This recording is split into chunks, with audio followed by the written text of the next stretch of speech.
Alright, so I missed the round table last night. But I watched it, skipped through it. It was 3 hours long. I wanted to get as much information out of it as possible in order to illustrate an opinion. I loved it.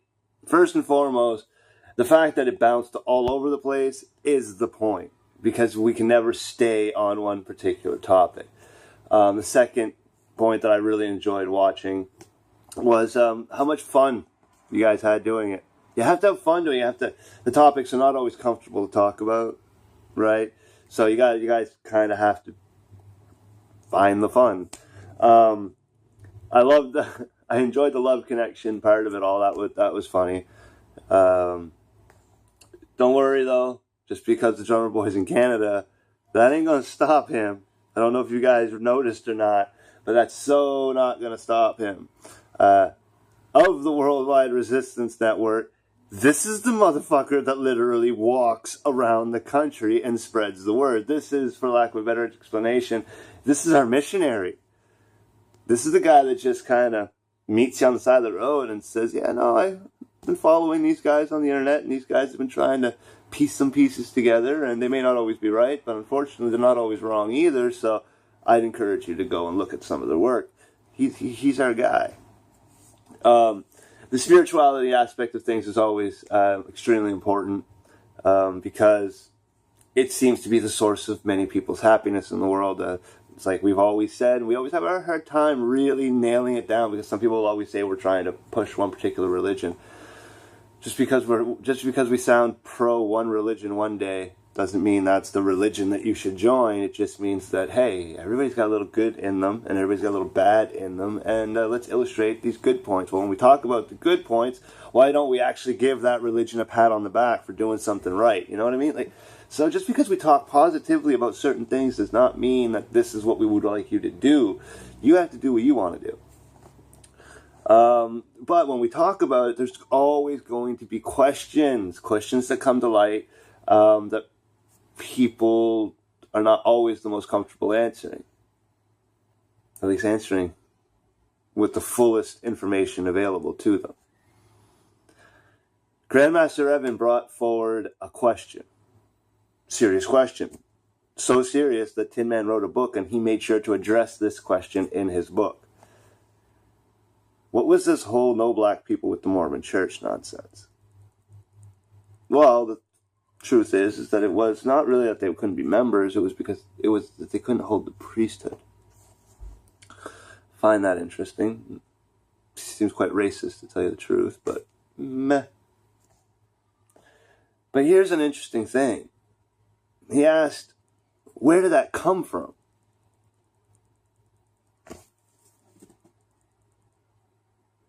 I was waiting for it.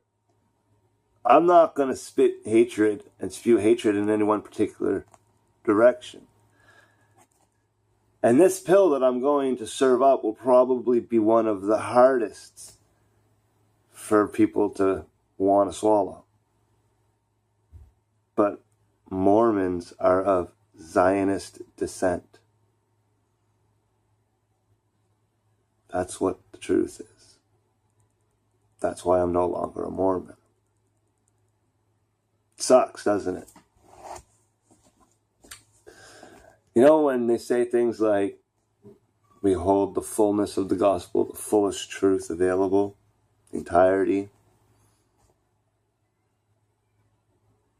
it's because they took stuff, all the good positive stuff, out of the Babylonian Talmud. That's important to know. Because the whole chicken and the egg? What came first? Book of Mormon or the Talmud? We talk about gold plates, perhaps the Book of Mormon was first. But we talk about literal English translations that people are talking about today, or the books that exist today, side by side. Talmud's older than the Book of Mormon. And you know what the Talmud preaches? Racism, blacks not being equal, all that nonsense. Those are Talmudic references. Those are Talmudic teachings. Okay? Always remember, when we send these people money every year, billions. You know what? Everybody was quoting somebody at that round table, right? So I'm going to fucking do something awesome. I'm going to quote Donald Trump, okay? We're sending billions and billions and billions and billions and billions and billions and billions and billions and billions of dollars to a country that holds a religious ideology that you know nothing about. Let that one sit for a second.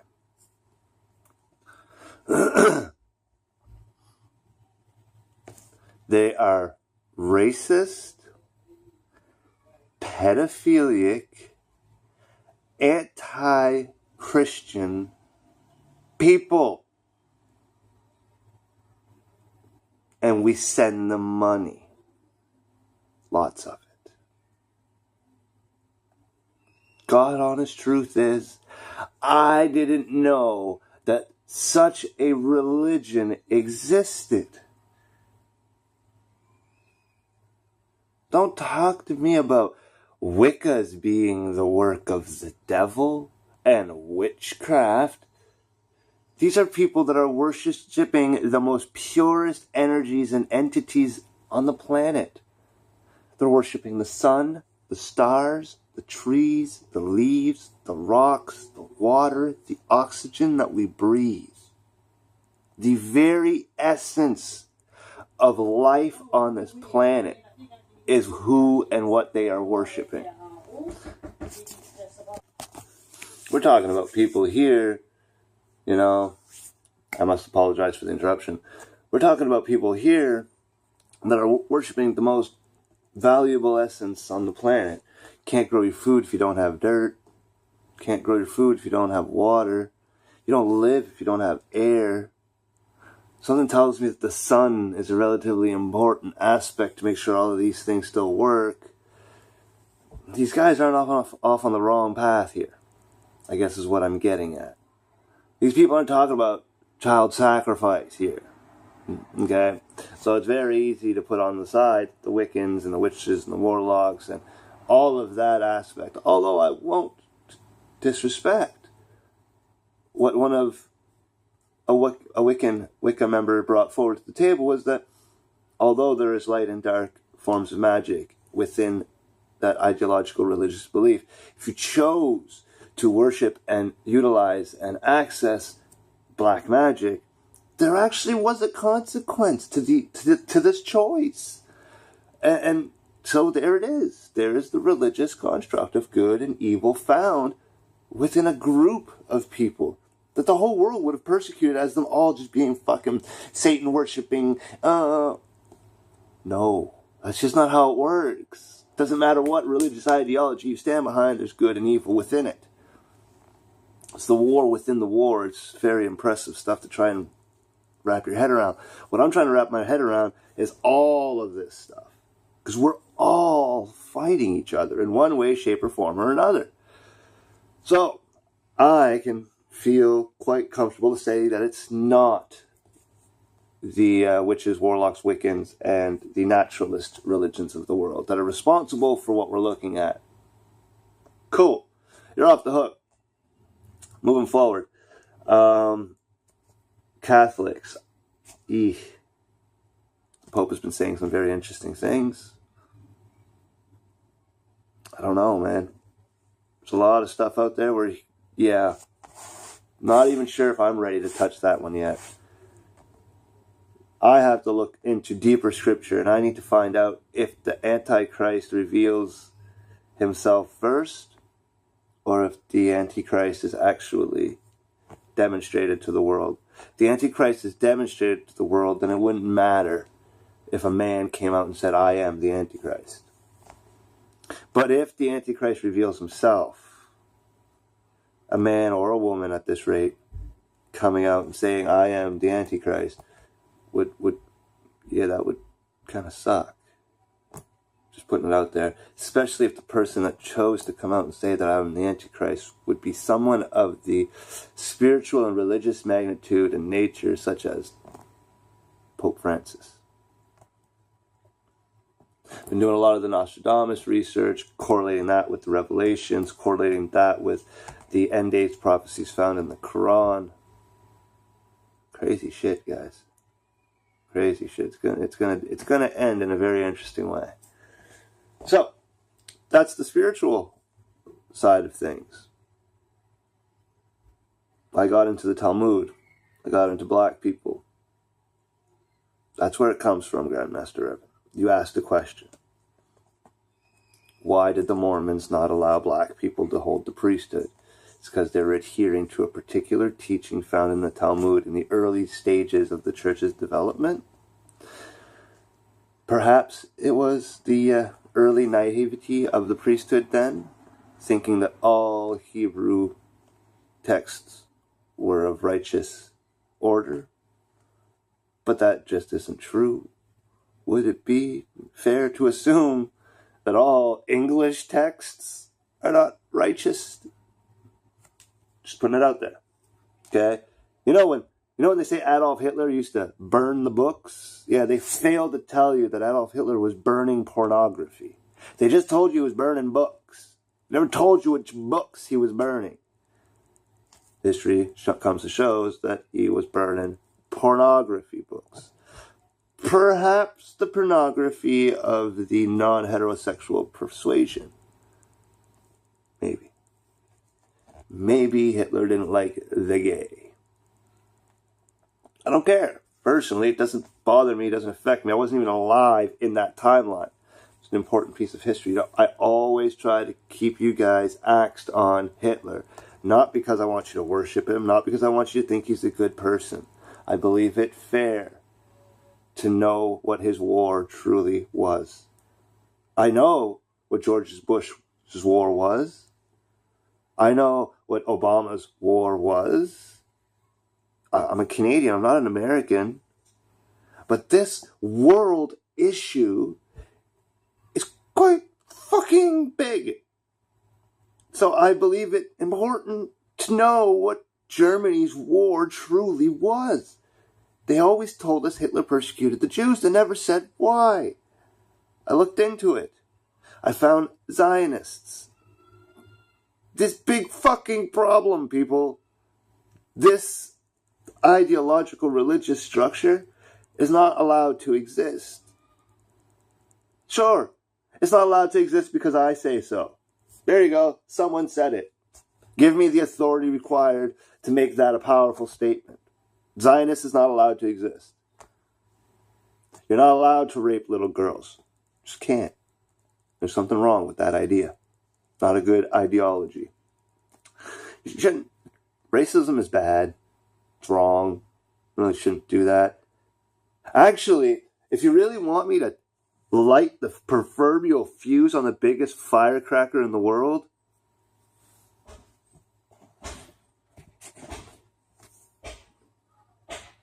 it is empirically impossible for racism to even exist.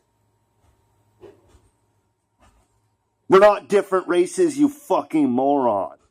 We are all humans. We are of the human race. The white race, the black race, the yellow race, the purple race. Not enough trophies for these fucking races. We only run one race. The human race. Stop hating each other. Your human attributes have allowed you to survive in the harshest climates and environments available on the planet. Want to disagree with me? Look at Russia. Look at Africa. White people and snow, black people and sand, both are, guess what? People!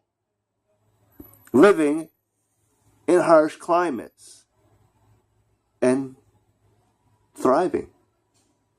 Oh yeah, you'll go out and tell me about all the starving people in Africa. Is there still people in Africa? Okay, well, we seem to be doing okay. The race is surviving. Deplorably, mind you, but surviving. Is that not interesting to you? In Russia, the ice sheets, the people are surviving. Deplorably, mind you, but surviving. Look at North America. We got snow and we got deserts. We're surviving. Deplorably, mind you, but we're surviving. So take a look at all of it. What the hell is a racist? It's not possible. What do? You hate dogs? Is that what you're trying to tell the world? You hate dogs. You hate cats? Oh no, those are different species. Okay, put a different word behind it. So, what's a black person? A new subspecies of human? They're subhuman? Is that what you're trying to tell me? Nah, that's just not how it works. So no, there is no such thing as racism. The word exists. Human beings are fucking dumb. And we communicate in the most illogical and irrational ways known to man. Just because we say it doesn't mean it's true. It's a whole lot like, you don't have to believe in God for the other guy to kill you for him. Don't you guys understand that part of religious ideologies? Don't you guys get that that is why it's dangerous to allow an ideology such as Zionist to even so much as creep into your communities whatsoever? I get why he said kill them all and let God sort them out. He wasn't taking chances. I'm sorry, but the Muslims, no such thing as ritualistic child sacrifice. There's no written documents that tell a Muslim man or a Muslim woman how to go about sacrificing your fucking kids. There's a book out there that has such writings in it. The Muslims aren't the one trying to tell you that it's okay to tie someone up, and if you don't feed them, and if you don't give them water, that you're not responsible for their death. But there's another book that tells you that that's okay. It's not Muslims that are telling you that black people don't know how to communicate with God. But there's another book that tells you it's not the Muslims or the Christians or even the good God-fearing Torah-reading Jews of the world that are telling you that I don't even know what the point that I was going to make there. Maybe it's just a pointless finger. Maybe it's just another finger to point at you with. Maybe I should point them at myself instead. The truth is that we've all just laid down and died because Hitler was a bad, bad man. And now the most violent, religious, terroristic ideology is protected by the largest military on the planet. That is what's happened here. We can't allow that. So, you guys wanted me to find the enemy. That was what I was asked to do, was it not? Zionism. It's Zionists. What is the direction? What are we going to do? We're going to protect every religion on the planet from the perversions of secret Zionist doctrines. Do you have any idea how well educated you would have to be in Zionist doctrines in order to prevent them from entering religious ideological structures? The problem is that's where the Mormons went wrong. They accepted Zionist teachings wholeheartedly and just let it all come in. Because they were going to build Zion. Don't you guys know that that's wrong? You're not supposed to build heaven on earth. There's not a man, woman, or child that is supposed to build heaven on earth. We have been allowed to build pieces of heaven in our homes. But you're not allowed to build heaven on earth. It's against the rules. It's fucking counterproductive to the plan. If you apparently leave the heavens to attain a body, to be tested on the earth, to then be judged, why would you be allowed to make the place that you came from here? Doesn't make sense. I don't have to be God to figure that out. You don't have to be Jesus to understand it. But that is what Zionism is. The creation of heaven on earth. That's what it is. We're not allowed to do that. We're allowed to love each other, treat each other with respect, create the best living. We could create the closest thing to heaven on earth if we, took care of ourselves properly. But at this point, you're talking about a utopian society. Utopian societies lead to varying forms of dystopia. The only way you could actually get away with it is to appropriately allow yourself to live within an era of dystopia, so that the progression moving from dystopia would appear to be utopia. Did any of that just make sense to you at all?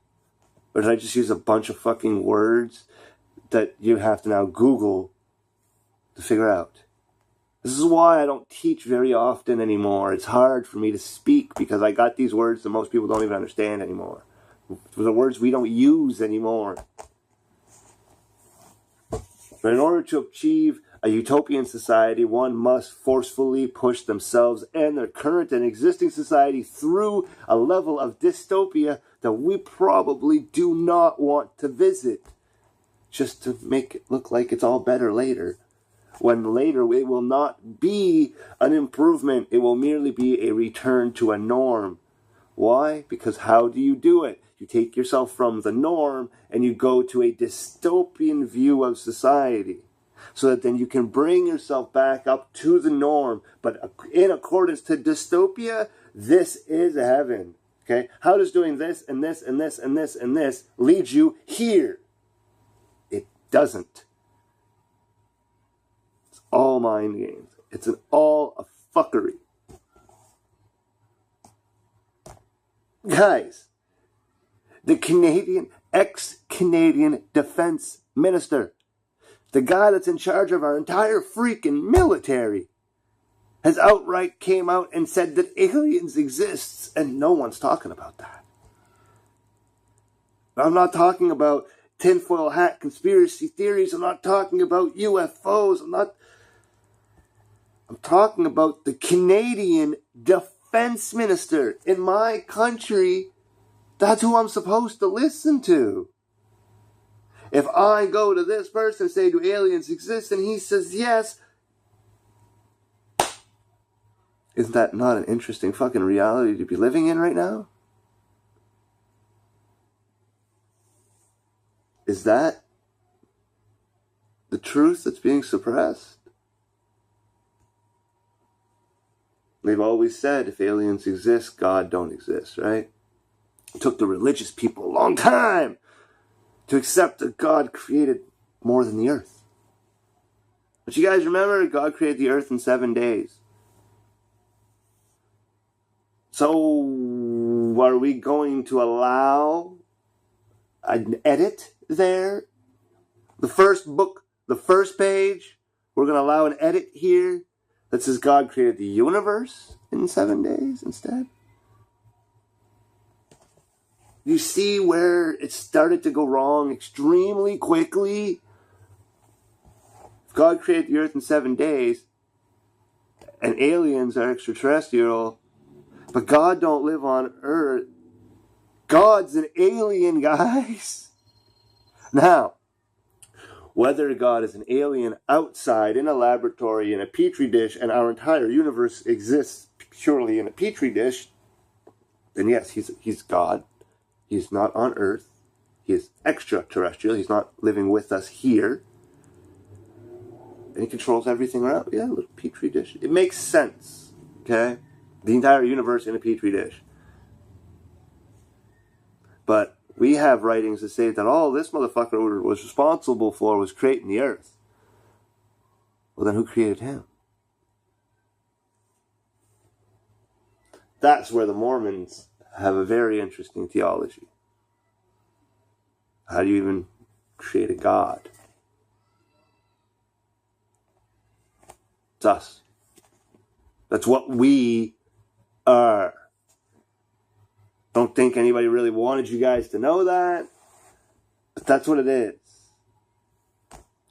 We could be the same God, busted into fractals. We're seeing each other, experiencing the universe, but always all just being this one God, this one creator. Or we could literally be the cocoon of God. Nobody would know. I don't honestly think that the caterpillar knows they're going to be the butterfly. I don't think the butterfly remembers being the caterpillar. But what they both know is that they spend a whole lot of time in a cocoon for some stupid fucking reason, right? We are the cocoon.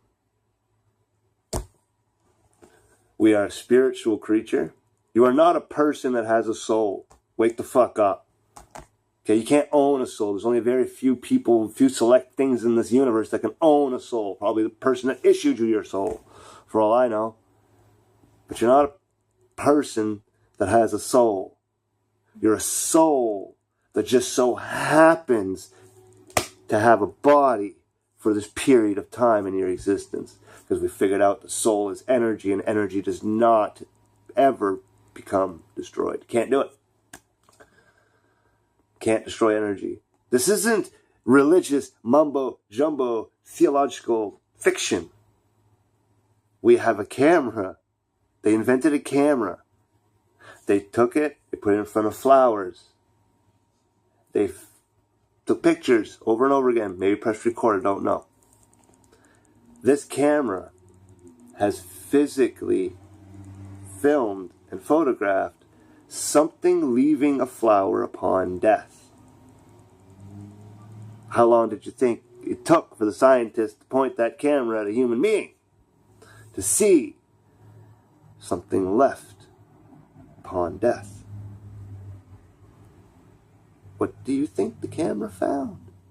Why do you think we weigh a third less, yet feel heavier when we die? Energy. Pure essence, energy that circulates through our system. What the thing that keeps our heart beating, that electrical charge, that leaves. You can't kill, you can't destroy energy. Science has proved that something leaves the body when it dies. Scientists immediately stated, I make no assumptions to know where it goes or what it is. I am purely telling you, something leaves. So, is it possible that we are infant gods? And that when we die, a god is born? Is this what they're telling us about inheriting kingdoms? Is this what they mean? Don't know.